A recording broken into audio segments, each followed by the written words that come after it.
Hi friends, I'm Victoria. Welcome back to my channel. Today I'm starting off a new reading vlog, and this one I'm reading general fiction, lit, and kind of taking a break from some spooky stuff to clear out some of my books that I had on Libby that are not spooky. So first up we have Go as a River by Shelley Reed. What I know about this so far is that it's a coming of age story, and our main character, Victoria, it's a nice name, isn't it? She is the only woman in this household and in her family living on this farm that grows peaches, and it's in Colorado. I live in Colorado, so I was very excited about that and the whole atmosphere of it.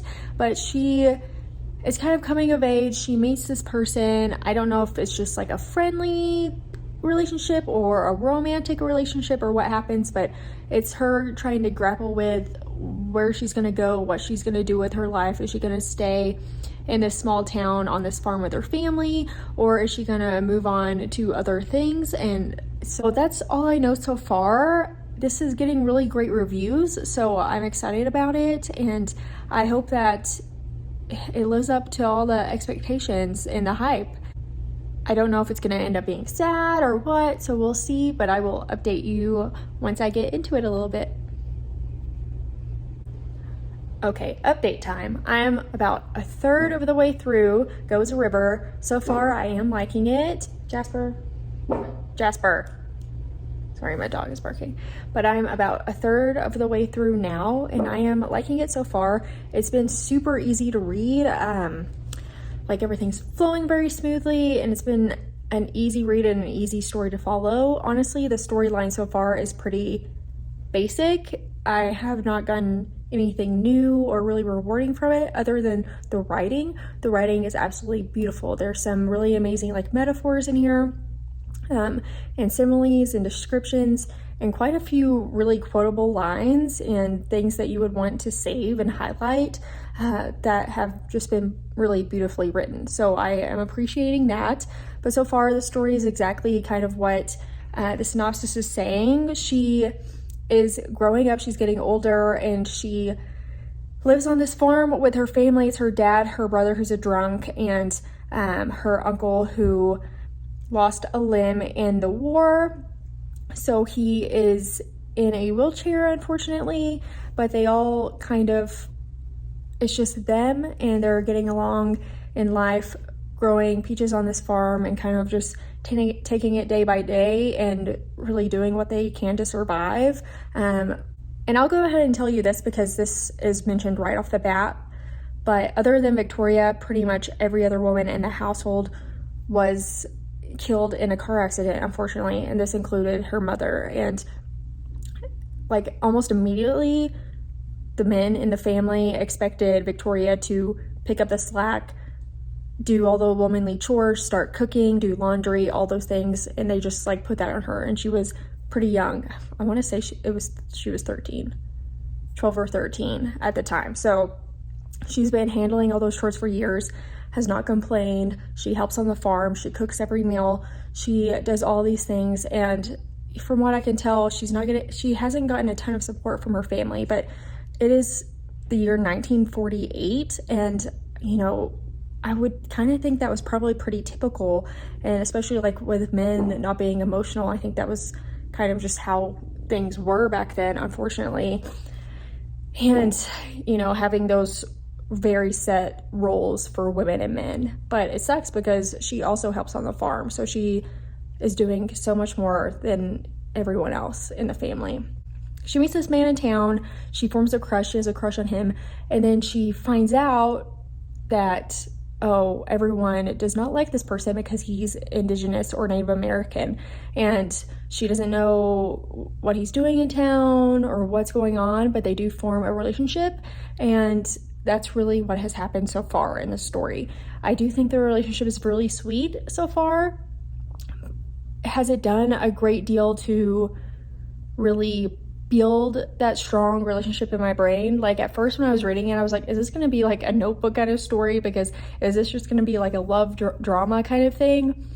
And I don't think so, simply because the love story between them two, I have not gotten a ton out of it yet. I mean, I'm only a third of the way through, but even like the initial, I feel like the best part of love stories is the beginning, the initial them getting together kind of thing, and it's the descriptions in that have been sparse. So I'm curious where this is gonna go.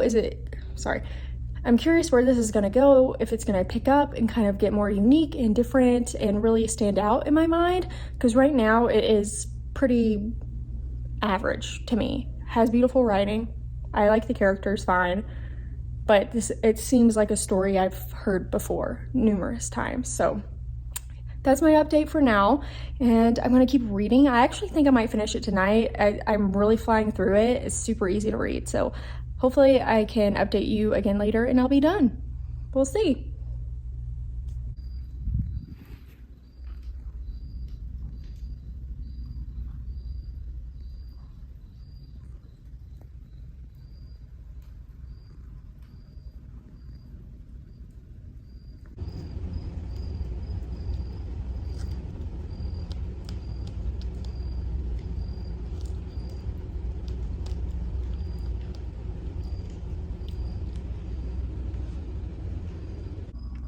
I'm about halfway through now and I don't want to give anything away, but it has definitely taken a turn for the better. This woman is on a really inspiring and devastating journey, and I am now really hooked and I have to know what happens to her. So yeah, the first third I was like, eh. Now I'm like 50% in and I'm like, wow, yeah, I'm really liking this. Is it super unique still? No, but I am enjoying the story so far and I'm much more invested. So just wanted to give you that little update. Hi friends, I have a confession. It is Thursday. Yes, the last time we spoke, it was Monday. So Monday, after I gave you my last update, I read just for like a few more minutes and then I was like, I need to start editing this other video to get it up on YouTube. So I did that for the rest of that night, and then Tuesday night I had a girls' night with some friends and I didn't get home till like 1 in the morning. And then yesterday, after I just had a really busy day, I had interviews and some work prompts I had to work on, and then after like dinner and everything, instead of reading, I needed to finish editing that video and finish it up and get it up. And it's Thursday now. That video is posted. It was really annoying because last night I had exported the video and I guess half of it like corrupted or something. So this morning when I woke up, I thought that the video would be like ready to go and go live, but nope. Only 14 minutes of like a 40-minute video was on there. It was really strange. So then I had to export it again, upload it again on YouTube, and that, I mean, in total that took hours. So it's finally up. And while I was waiting for that to upload, I was getting stuff together. We are flying out tonight to go to Texas.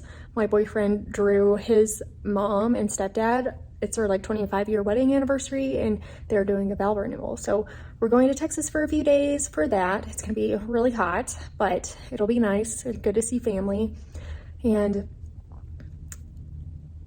But this morning I was just getting stuff together, getting Jesper's stuff together, and dropping him off at his Rover, at his dog watcher.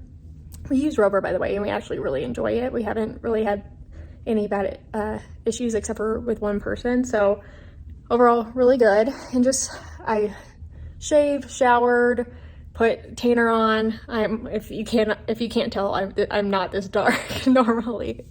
But so I've been doing all of that, but while I was getting stuff together and just waiting on those videos to upload on YouTube, I finished Goes a River. I only had like a couple of hours left today when I started, and I don't want to give too much away, so I'm not going to go too much into what ends up happening. But overall, I really enjoyed this book. At the beginning of it, like I said, I was like, seems like a pretty standard story of hardships and like a family dynamics kind of thing, but it does take a turn, and I really enjoyed the main character and like her growth and what she had done with her life and just the journey she went on. She came in contact with so many hardships and tragedies and really pulled through. It's very much like what I call like the Steel Magnolias effect or like the Forrest Gump effect, where it's like these people, and it's about their lives and like what they endure and all these hardships and tragedies, but then they still make it and make the best of it. And in the end, even though it was like a sad movie, you feel like whole and like just really inspired in the end and uplifted. And that's exactly what this book did. There's so many quotes in this book. Like, okay, it's beautifully written. Like the writing is seriously sublime, and I would encourage you to read it just for the writing alone. There's so many quotes in this book, like absolutely beautiful quotes that you could take and use in life. It was actually impressive. And even just within the first few chapters, I was like, oh my God, these quotes and the writing, I was really shocked by it, because it had been a minute since I had read something just where the writing was that beautiful. So you should read it alone just for that. I'm giving it 4 stars. I thought about 4.5. I think I am gonna land at 4, because overall the story in itself didn't feel super unique or new to me, but I mean, it was beautiful. And I did cry. I cried a little. I cried a little bit. Yeah, I did. I think this would be an amazing movie. Like, they should 100% make this into a movie. Also, it had some really good atmosphere, like being from Colorado.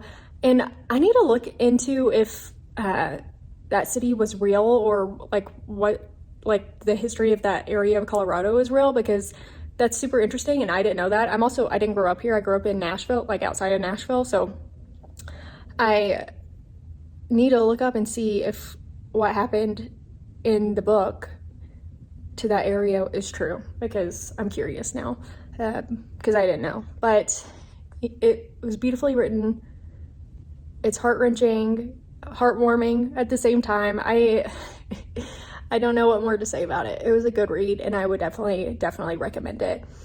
And next I'm going to read, I think I'm gonna start, hoping that I could start on something and then maybe finish it on the plane tonight. And I think that might be My Last Innocent Year. I don't remember who it's by, but I'll put it here. I think that the audiobook is like 7.5 hours. And I think if I start it and like listen to it on advanced speed, I should be able to finish it by the end of the flight. But we'll see. We'll see. I don't really know what it's about. So, I think that it's kind of like a coming of age story, so who knows? I will update you then when I know more. Actually, I'll just go read the synopsis right now. How about that? 1 second. Okay, so My Last Innocent Year, which is by Daisy Alpert Florin. I actually didn't know this is what this is about, so I don't know if I am gonna read this.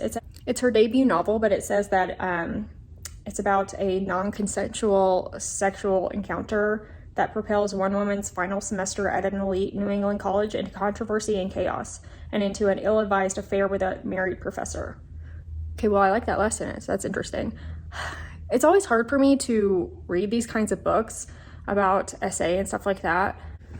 Like Know My Name by Chanel Miller, I've checked it out multiple times, like probably 4 times at this point. I've checked it out, and each time I'm like, I don't read it, because I don't believe I'm in the headspace for that kind of book, and it just seems like a lot and really heavy for me. Even though I know it's a beautiful book and it's important, sometimes just those things are hard for me to read. So, dang. I don't know what I'm gonna do. My other option is Adelaide, which I talked about that in my June TBR, but it is about a couple falling in love, and something tragic happens to the guy in the relationship, and she's like left there to pick up the pieces for him and help him out. And so it's almost like, how far would you go for the person you love, like even if it destroys you yourself kind of story, which sounds really sad too. Like everything I've heard about it, I've heard absolute amazing things about it, but they've all been like, every single person is like, I cried. So I'm like, oh God, I don't know what to do.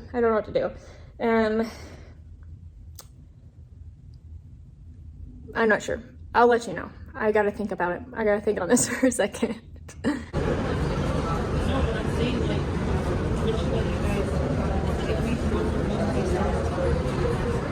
Okay, so I'm at the airport.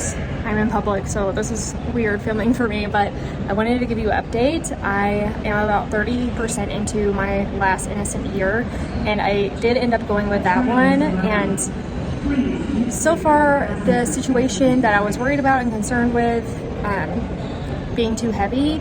It actually ended up being okay. It wasn't super graphic or anything, so I didn't have such a hard time reading it like I thought I would, so satisfied with that.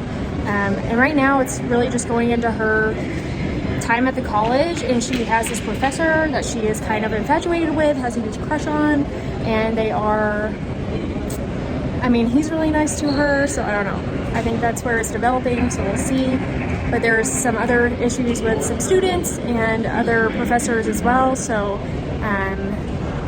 I'm not super sure what's going to end up happening, but I'm excited and I'm intrigued by it, and I hope that relationship blossoms, even though it's like totally wrong, but I want to read about it. So yeah, we were actually delayed, and it's almost 10 o'clock now, but I think we're about to board, thank God. So I will read as much as I can on the plane, and I don't know if I'll update you tonight. I'm sure we'll be so tired. I think we're going to land at like 1 a.m. But otherwise I'll update you in the morning. So yeah. Okay friends, I'm back home. I did not vlog really at all this weekend while we were in Texas. We were pretty busy the whole time. We had like a lot of family stuff going on, vow renewal, a family like pool party get together, so we were pretty busy. But I do want to update you, and I will just continue this vlog and let you know how my reading's been going. But the last update I gave you about my last innocent year, I was letting you know that I was really enjoying it, and I was. Surprisingly, the synopsis is interesting because I feel like whenever I read it, I thought that so much of it was going to be about the essay, and that happens initially off the bat. The synopsis made it sound like her essay was going to be a very large part of this book, and it ended up not being that large of a part or playing a huge role in the full story, in my mind at least. The essay happens very early on, like within the first couple of chapters, super quickly. It is not as gruesome or like graphic as I had anticipated, because I had mentioned I was scared to read it because I didn't know if I was in the headspace to read something like that. Luckily, it was definitely doable for me, and I didn't struggle too much with that, so I was grateful for that. But really, most of the book is just about this relationship she has with her professor. Do I think that the initial essay plays a role in like the choices she's making and things like that? For sure, I think it does. But even later on, with dynamics of this coming out and people hearing about it, it doesn't really talk much about it or even bring it up very often, which I thought was interesting.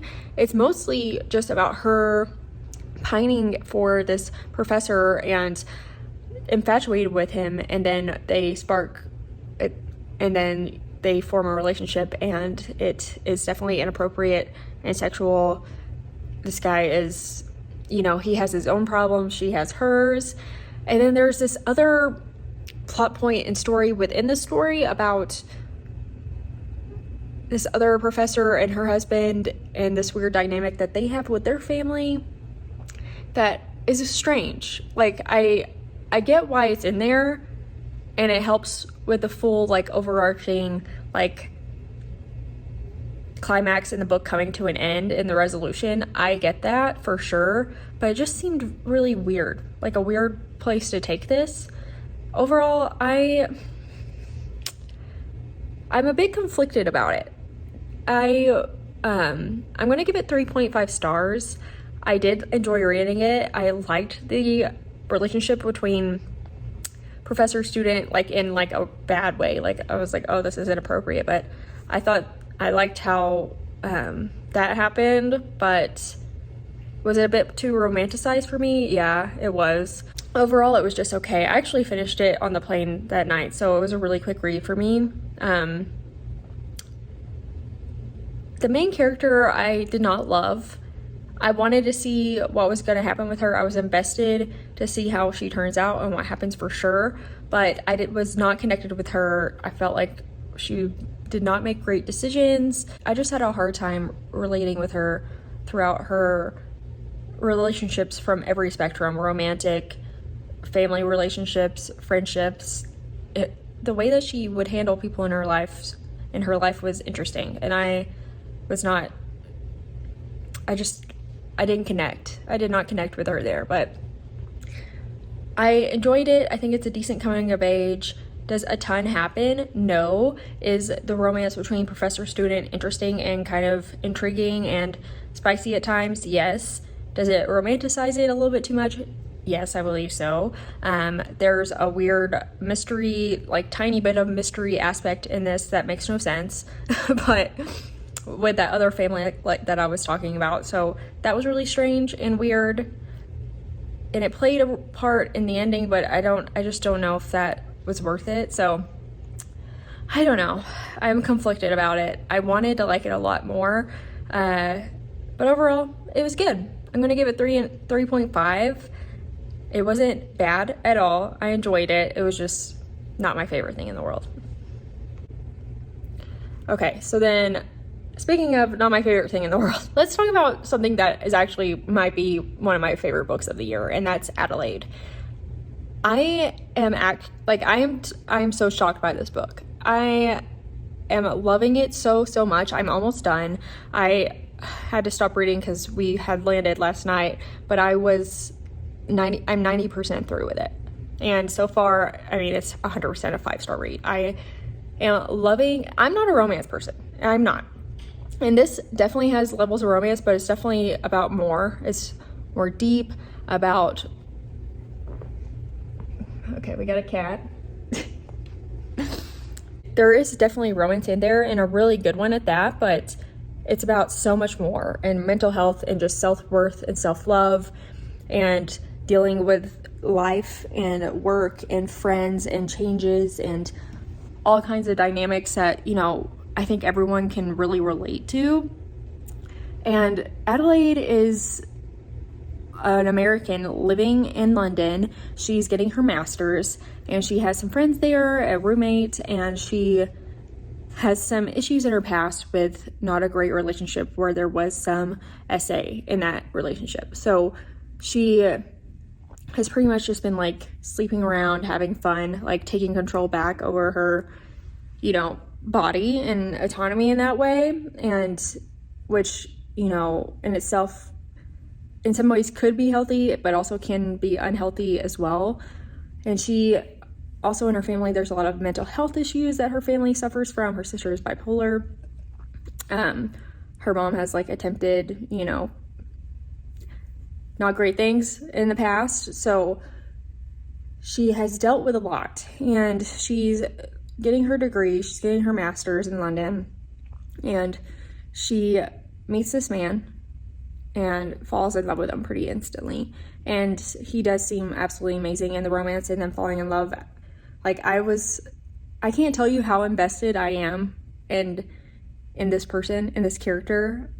Is she kind of silly and out there? Yeah, but I absolutely loved her, and she is just nice. Like, she doesn't care about herself. She goes out of her way to help, be there for other people, and really just puts others before herself in pretty much every aspect of her life almost.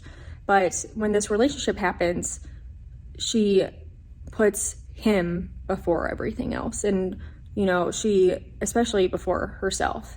And she's suffering mentally, she's exhausted, work is being a lot, and this man who she's in love with is just totally, you know, unavailable. Like, if I don't know how else to describe him, but he does seem to care about her, but it seems uneven and not like a parallel between how much she cares for him situation, and he suffers a tragedy. Now, whenever this happened, I did not see this coming at all. I thought that it was going to be a totally different thing that was going on, and what ended up happening and the tragedy that happened to him was surprising and different and unique, and I'm glad it went this way and not the way that I was thinking it was going to go. It is a strange tragedy, and I feel bad. Like, it's sad, but also, you ever just feel like, dude, like grow up. Like there were so many situations where I was like, okay, I get it, but come on, you gotta help yourself too, kind of thing. But the guy, it's tough to read just how she will do absolutely anything for this person, and he is just like not able to, you know, do the same in return. So it's absolutely beautiful. Like, it's beautifully written. The story is phenomenal. I am loving it so far. I can't wait to finish it. I'm hoping I can finish it soon, like maybe in the next couple of hours, and give you an update. But it's so good. You have to read it. It's definitely 5 stars so far for me. I did not expect this. I had heard so many good things, but also I was like, I don't know. I just wasn't excited about it really as much as, I mean, it's just not my typical like thing I would get excited about, but it's absolutely stunning. It's a beautiful book. This relationship, the heartache, the love, the kindness, the, you know, just how this person and how selfless she is truly, and would do anything for anyone. And then her needing help herself, and like who is there when she needs help, you know? Oh my gosh, it's so much. It's a lot. And I probably just rambled so much about it, but you have to read it. It's so good. Garbage can. She had a dog now. Adelaide Williams had a dog all her own. The girls took turns holding fits between sips of hot chocolate. He was so chill, Celeste said. So gentle and docile and sweet. Adelaide nodded. Already. Okay, I finished it. It is right when I stopped the last clip. I started reading and finished it, and it's so good. Oh, I cried. I have cried. I've been crying. I just can't even explain how beautiful this book is. It's perfect. I don't know. I loved all these characters. Oh, I'm struggling. Okay. I loved all the characters. Adelaide is just such an angel of a person.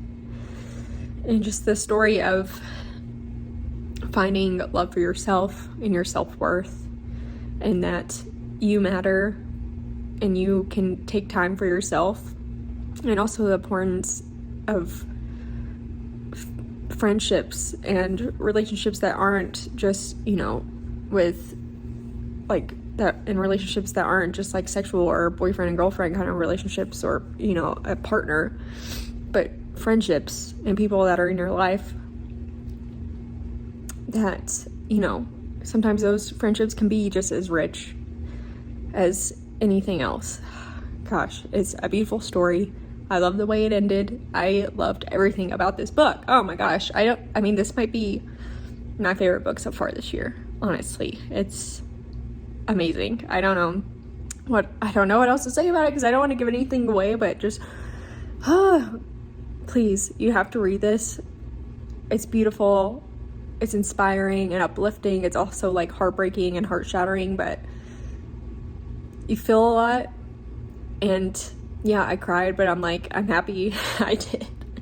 And I'm just so satisfied with how the story ended up being. I can't believe how much I love this. It's so good. Okay. I need to get myself together. I got 50 minutes before my next interview. It's just a phone interview, so luckily I don't have to be on camera because I've already ruined the makeup I've had on.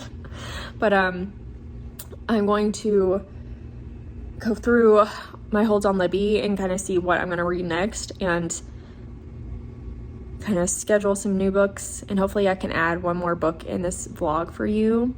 But yeah, I will update you in a little bit.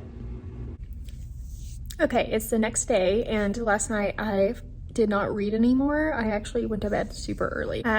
But today I started Flowerheart. I'm about 60% through it now. This young witch who has powers that she cannot control. So typically when it comes to wizards and witches in this world, they can easily control their magic, tell it what to do kind of thing, and she's a very rare case where she does not have control over her magic, and it kind of will just do its own thing without her even being in control at all or knowing what's happening. And it's shown to be dangerous, and her mother was actually a really harmful witch, and really dangerous, and she hasn't seen her mother since she's 2. Her mother is still alive, but no one knows where she is, and she's just been in hiding, it seems, since she was a little child. And she is now 16 or 17.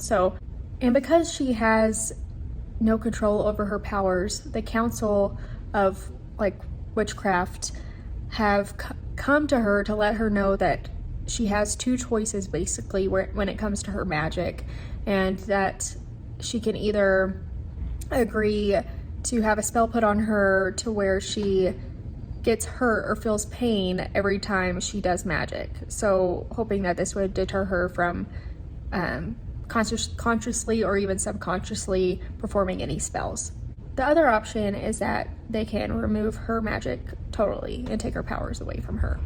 So obviously a very sad, unfortunate choice to make, and she does decide on them letting her keep her magic, but putting a spell on her where it would be painful and cause her harm to cast spells.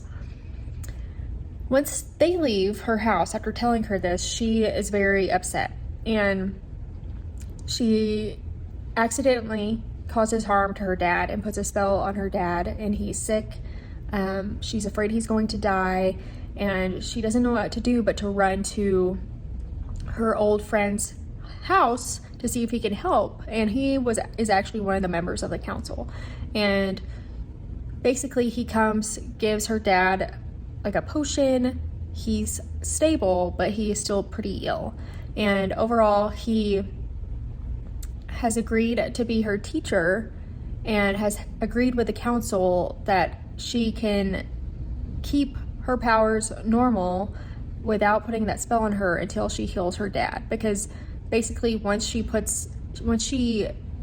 casts that spell that she didn't mean to on her dad, she's the only one that can cast another spell to heal him. So the council agreed that under this person's wing, she can learn and hopefully control her magic and learn how to cast a blessing onto her father that can heal him. And the man that she is working with now was actually a childhood friend, and she hasn't seen him in a very long time. And they basically made a vow, which if he helps her cure her dad, that he would be able to take her power away from her totally. And she agreed to it because she was like, well, it's worth giving up my power as a witch to keep my dad alive and to save him. So that's pretty much the synopsis of it. I know that probably seemed like a lot of info, but that happens really early on within the first couple of chapters. Overall it's pretty typical. I'm not being surprised by anything too much. There's some spell or potion that people have been taking that's making them ill, and so there's another subplot there where there's this potion that everyone's trying to find a cure for, and she and this man that's her teacher, he's just a year older than her, but they rekindle their friendship that they had as childhood friends, and it seems that there might be a romance blooming there. We don't know, but he also seems a little bit sketch, he can't be trusted. So overall, typical fantasy with a little bit of romance. The magic's pretty fun though. It is called Flowerheart, so it's whenever she accidentally casts a spell on someone, flowers bloom, and each one of them means different things. And sometimes she just will get upset and flowers will start popping up, and it'll be this flower means this and this, and which is really fun and cute, and honestly would be perfect for spring if you were a spring reader. Fine for summer too, but would be a really fun spring read. So far it's good. I'm liking it. It's not anything super special, but overall I can't complain, and I'm liking it so far. I'm hoping I can finish it tonight, and so that I could wrap up this reading vlog, since I will probably not be reading anymore anything but spooky stuff for a minute. I'll give you an update. I've just been cleaning. I cleaned the bathroom, toilet, shower, got my closet organized. I've been cleaning just around the house, and now I just need to sweep and vacuum and mop, and then I will be done cleaning, and hopefully I can finish up the book. I'm 60% in, so I should be able to finish tonight. Yeah. I finished Flowerheart, and I thought it was good. I really enjoyed it. Overall, it was a pretty simple book. It would be an amazing, cozy spring read if you're looking for something cozy, easy, not super high stakes, but still, you know, there's a little bit of excitement there, a little bit of thrill. I would definitely recommend this. I read it super quick. I mean, in just one day, and overall, it was kind of exactly what I needed. It was really relaxing and cozy and easy and cute. The story overall is pretty simple, like I've said, but I liked it. The plot was pretty good, and overall, no complaints. I'm going to give it 3.5 stars. And I would 100% recommend giving it a go, especially like if you're looking for like summery vibes or spring. Like would be like if I make a spring recommendations, this will definitely be in there. But overall, magic was fun. The relationships were fun. The story was fun. I like the family dynamics in this one. And overall, I can't complain. The ending did seem a little bit rushed and a little bit weird. Like the very end, I was like, why would all these people do this? But it was like the tiniest little part that doesn't really matter in the end. So, but overall, not bad. But yeah, that's it for my reading vlog this week. I am going to be doing like a spooky reading vlog next. I think like spooky summer reads, and maybe have some Halloween decor hunting content in there, and on going around and looking around at the Halloween decor because it makes me happy. So that'll be in there too, and so it'll be a little bit more than just me talking. And yeah, but I look forward to seeing you next time, and please check out my other reading vlogs. Also, I have my July TBR up if you want to see what else I'm going to be reading this month, and yeah, what's coming next. Please like and subscribe. I think that will really help. And yeah, I hope you have a great day.